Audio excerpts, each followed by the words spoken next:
नागलोक का युद्ध का मैदान कुरुक्षेत्र की तरह बहुत विशाल था और उस मैदान में आज दो बहुत बड़ी शक्तियां एक दूसरे के आमने सामने खड़ी थीं। एक तरफ नागलोक के सारे सैनिक थे और दूसरी तरफ विनाश था। विनाश बिजली पर बिजली गिराए जा रहा था। नागलोक के कुछ सैनिक बिजली की चपेट में आ गए थे, जिसके बाद वे एक झटके में राख बनकर हवा में गायब हो गए।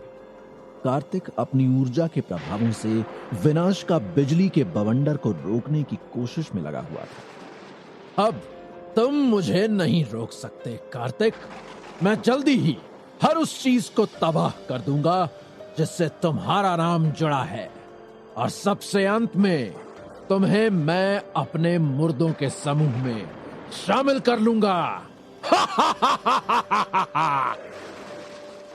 कहते हुए विनाश ने एक जोर का ठहाका लगाया। मुर्दों का जिक्र सुनकर कार्तिक की आंखों में अंगारे दौड़ गए। उसे याद आ गया कि किस तरह एक मुर्दे ने माया का अपहरण किया था और उसके बाद उस जहर से उसने माया की क्या हालत कर दी थी। वो नजारा आंखों के सामने दौड़ते ही कार्तिक गुस्से से भर गया और बोला, दूसरों के जीवन की खूबसूरती से तुम्हारे जैसों को जिस तरह की दिक्कत होती है, उसकी वजह से ही तुम्हारा जीवन इस तरह हार और अफसोस में गले गले तक डूबा रहता है। तुम तब भी हारे थे, तुम अब भी हारोगे, क्योंकि सच की हमेशा जीत होती है। तुम इसे बदल नहीं सकते, भले ही तुमने कितनी भी शक्ति क्यों ना जुटा डाली हो। कार्तिक की बात सुनकर विनाश फिर हंसा। लगता है मैंने तुम्हारे दिल की दुखती रग को छू दिया। मेरी हार की चिंता तुम मत करो। फिलहाल अभी मैं तुम्हें बहुत ही जबरदस्त नजारा दिखाने वाला हूं। ये नागलोक के सैनिक और ये सेनापति जिससे तुमने अभी अभी दोस्ती की है, इनके साथ कुछ खास होने वाला है। कुछ बहुत ही मजेदार, कुछ ऐसा जिसे देखकर तुम्हें बहुत आनंद आएगा। मैं एक तरह का सर्कस तुम्हारे सामने प्रस्तुत करने वाला हूं।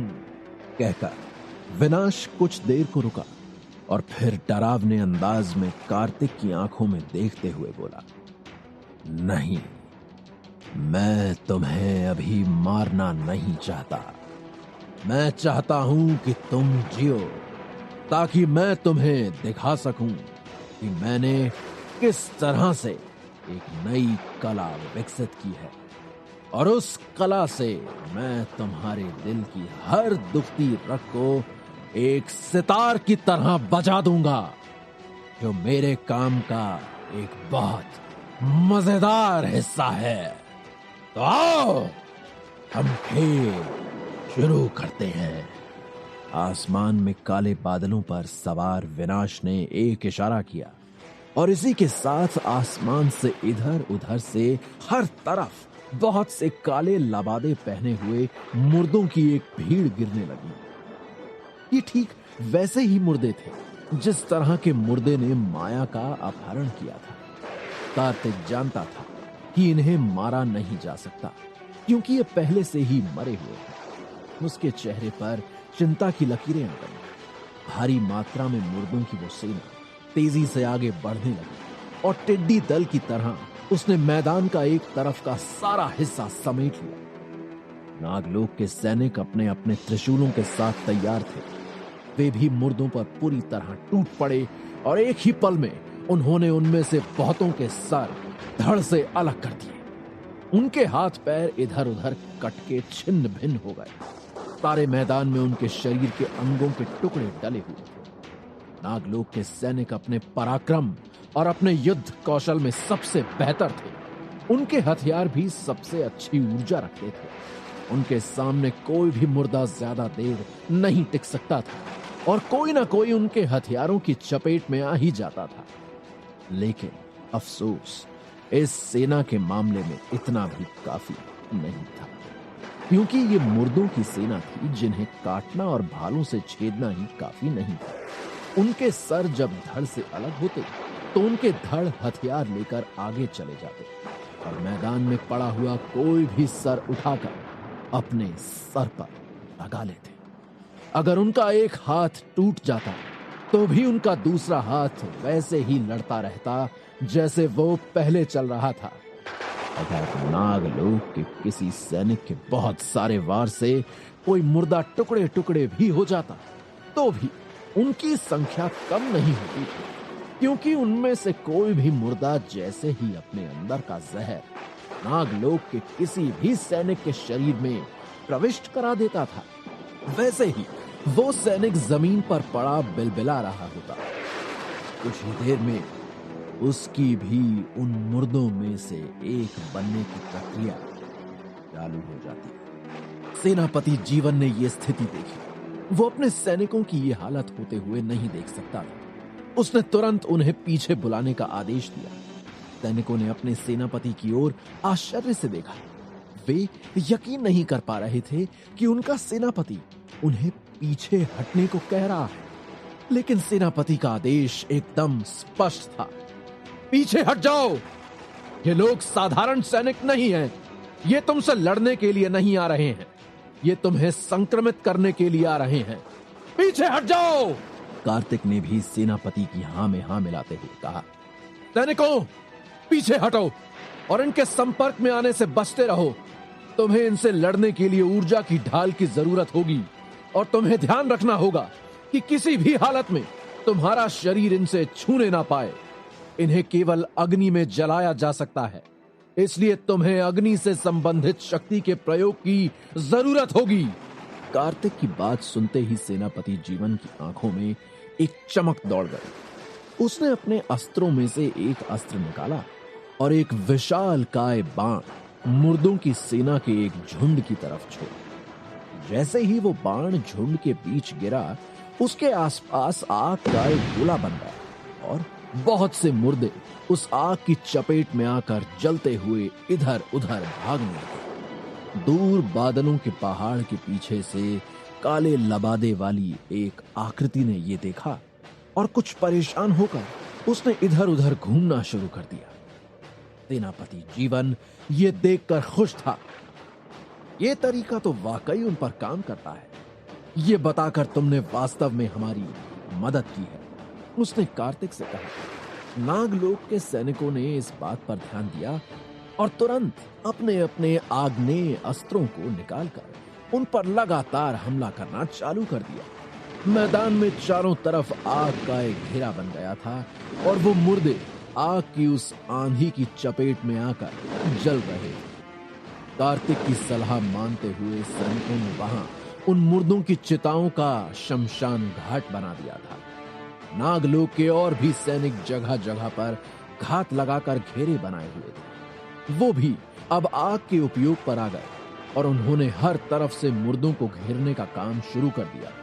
मुर्दों की सेना आग के आगे मजबूर होने लगी, लेकिन वो सेना तो जैसे अनंत थी और आज एक सीमा तक ही जल सकती थी। जैसे जैसे किसी भी हिस्से में आग बुझने लगती, बड़ी मात्रा में दूसरे मुर्दे आकर जलते हुए मुर्दों के शरीर पर पैर रखते हुए उनके ऊपर चढ़ते हुए फिर से आगे बढ़ते जाते। ये प्रक्रिया रुक ही नहीं रही थी। ये तो लगातार आते ही जा रहे हैं। ऐसा लग रहा है कि इनका कोई अंत ही नहीं है। तो फिर इन्हें कैसे रोका जाए? जीवन ने कार्तिक की ओर देखा। कार्तिक सोचते हुए बोला, ये मुर्दे किसी की शक्ति से ही पैदा हो रहे हैं। इन्हें रोकने के लिए हम इन्हें जला सकते हैं, लेकिन इनकी संख्या को नियंत्रित नहीं कर सकते। वो करने के लिए हमें विनाश को व्यस्त करना होगा। तुम और तुम्हारी सेना इन मुर्दों को आग से रोकने का काम करो और इस बीच मैं जाकर विनाश को व्यस्त करता हूं। उससे इन मुर्दों के आने में कमी जरूर आएगी, ऐसा मुझे लगता है, कार्तिक ने कहा। उसकी बात सुनकर सेनापति ने तुरंत अपनी सेना को इशारों इशारों में अपनी बात समझाई और तेजी से आते हुए मुर्दों को आग के घेरे में लेना उन्होंने जारी रखा। इस युद्ध के बीच में बादलों के एक गुच्छे के रूप में विनाश मौजूद था। वो बड़ी ही कुटिल मुस्कान के साथ लगातार कार्तिक की ओर देख रहा था। कार्तिक आगे बढ़ा और हवा में ही उसके सामने जाकर खड़ा हो गया। अगर तुम्हारी जंग मुझसे ही है, अगर तुम्हें मुझसे ही बदला लेना है, तो मैं तुम्हारे सामने हूं। तुम अपना हमला कर सकते हो और मैं उसका सामना करने के लिए यही हूं, कार्तिक ने चुनौती के अंदाज में कहा। आह, बातें करना तो कोई तुमसे सीखे, लेकिन कार्तिक, क्या मुझे फिर से अपनी बात दोहरानी पड़ेगी कि मैं यहां तुमसे कोई कुश्ती लड़ने के लिए नहीं आया जिसमें तुम्हें पछाड़कर मुझे कोई खास तरह का मजा मिलेगा। यहां पर मैं खास काम करने आया हूं, और वो खास काम वैसा ही था जैसा मैंने गौतम वागले को तुम्हारे सामने भेजकर किया था। चलो, तुमने उसकी जान नहीं ली, लेकिन उसे मारने में तुम्हें जितना मजा आया होगा, उसके बाद ये देखने में भी मजा आया होगा कि जिसे तुम इतना मार रहे थे वो गौतम वागले था। तो जो भी बाद वाला मजा था ना, वो मजा मेरा मजा था। उस तरह का मजा मुझे तब आता है जब मैं तुम्हारी शक्ल पर वही भाव देखता हूं।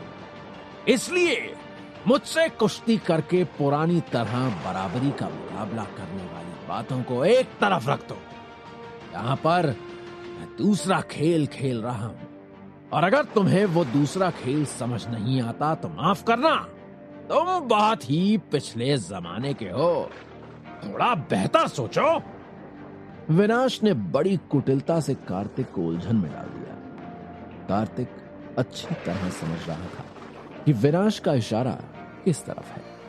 कार्तिक से लड़कर जीतने की बात वो नहीं कर रहा था, वो कार्तिक को ज्यादा से ज्यादा कष्ट देने की बात कर रहा था, जो कि तभी होता जब उन लोगों के साथ बुरा होता जिनके साथ कार्तिक का जुड़ाव था।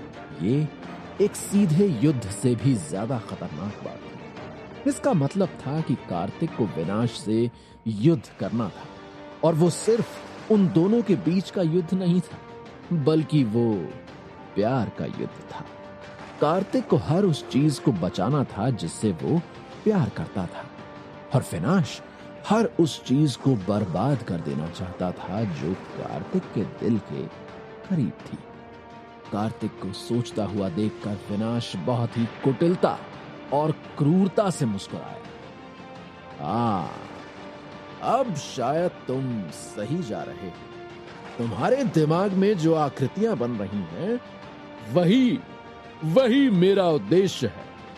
मुझे उन्हीं लोगों को मारना है, और मैं सोचता हूं तुम्हारे दिमाग में सबसे प्यारी तस्वीर किसकी बनती है? हाँ, मैं वहीं जा रहा हूं।